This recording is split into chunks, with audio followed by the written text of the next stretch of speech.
Thank you, everybody, for being here today. Melesa Johnson, Jackson County Prosecutor, and we are here to talk a bit about Save KC, our Focused Deterrence Initiative, our coordinated Focused Deterrence Initiative involving, of course, KCPD, the Jackson County Prosecutor's Office, community, stakeholders, like the Urban League of Greater Kansas City with Gwen here representing.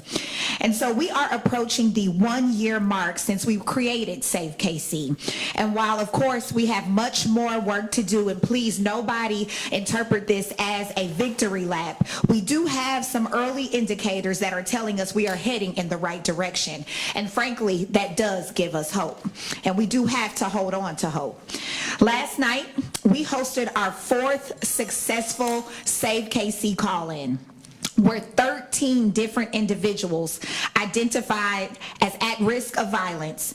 They were surrounded by leaders of our city, the police chief, myself, community stakeholders, but also familiar faces that they know and that they understand, leaders in their neighborhoods, pastors, neighbors, family members, and even one of their defense attorneys showed up to support them and show them that another way is possible. It was certainly all hands on deck.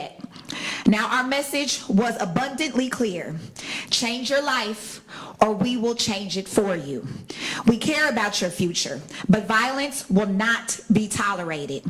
The choice is yours to accept the services offered, to stop engaging in criminal activity, but inaction in the same old is not an option. In other words, please fool around and find out. We laid out in detail what continuing down a path of violence means for them and their associates. Not just statistics, but real consequences, real sentences, and real lives forever altered. The clients last night heard from our credible messengers, a former gang member who turned his life around and now owns his own business, creating jobs instead of destroying lives. We also heard from a mother who has lost her child to gun violence. And in a prior call-in, we heard from a woman who has lost 2 of her sons within 30 days of each other. The reality is that some do not heed our warnings, though. For example, a KC man who was a Save KC client with prior felonies chose to continue down a destructive path despite our clear warnings. After a confrontation with police involving a firearm, he now faces up to life imprisonment. Another young woman, no more than 18 years old, was identified by Save KC as at risk, but did not attend a call-in she was invited to. She was charged earlier this year in connection with a double homicide that took place last year. One of the victims in the case was also a Save KC client.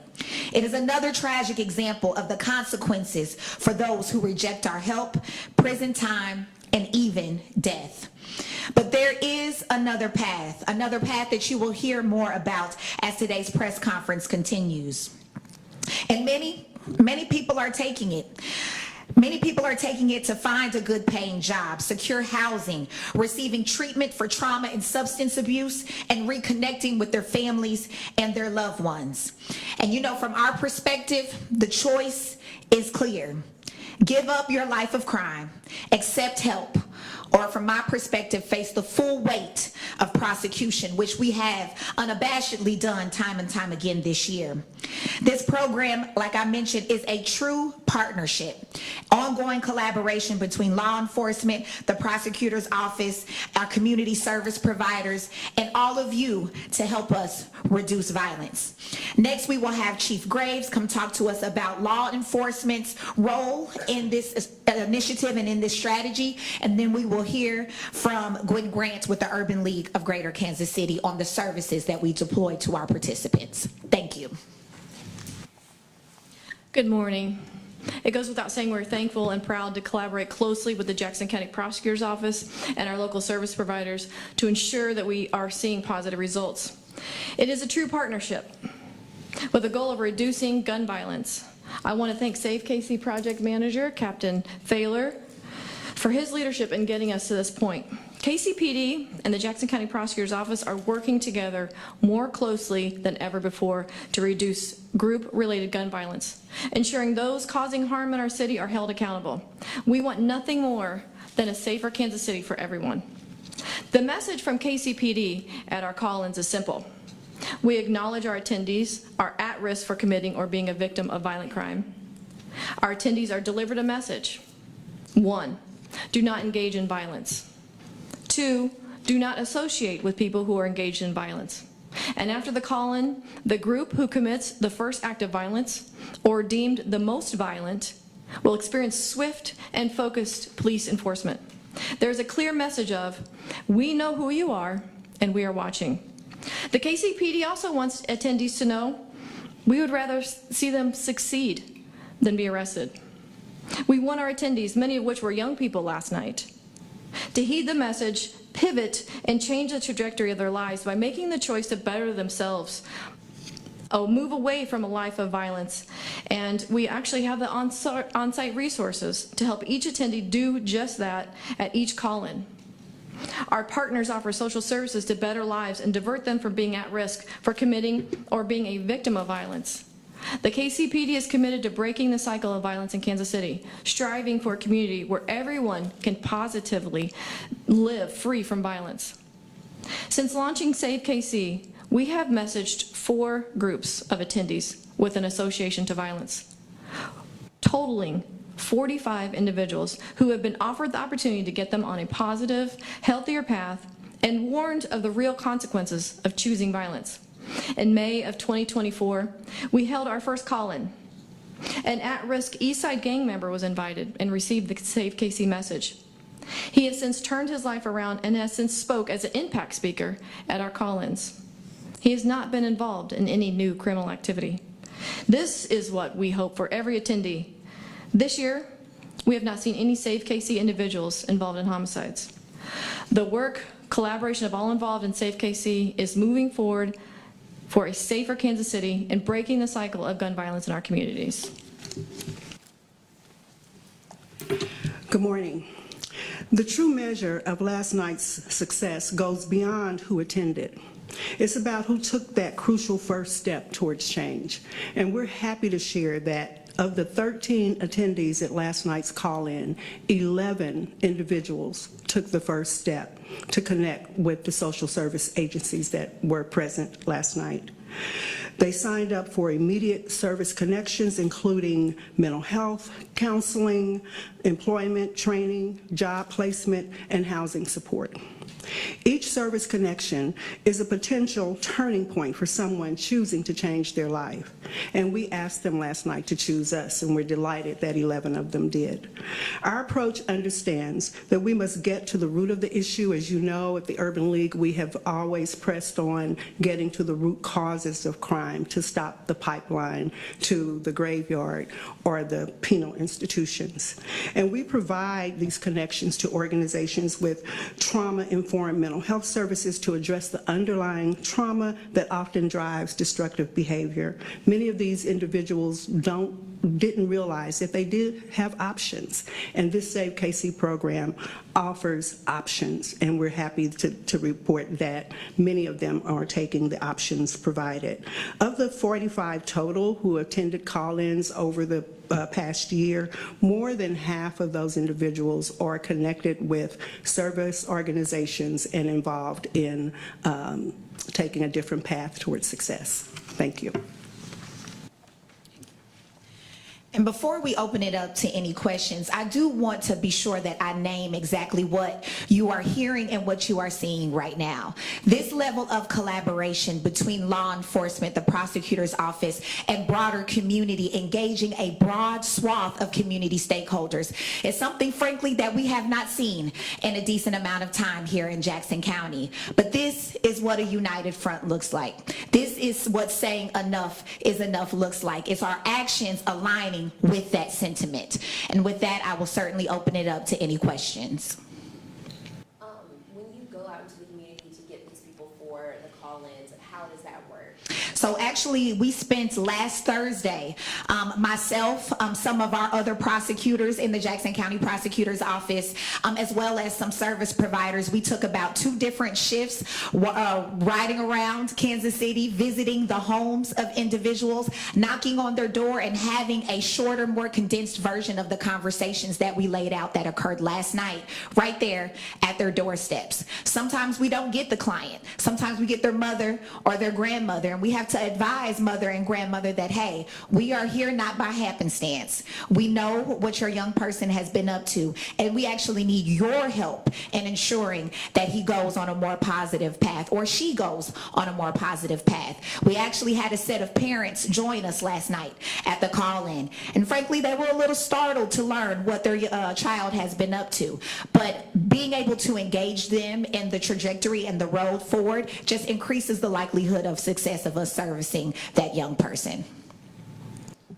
Melesa, for you and Chief Graves, how do you sell to the public, other than maybe this press conference, but how do you sell to the public Save KC is working when, compared to last year, homicides are up, and I know last year too, non-fatal shootings were up in this state? Save KC is focused on group-centered gun violence.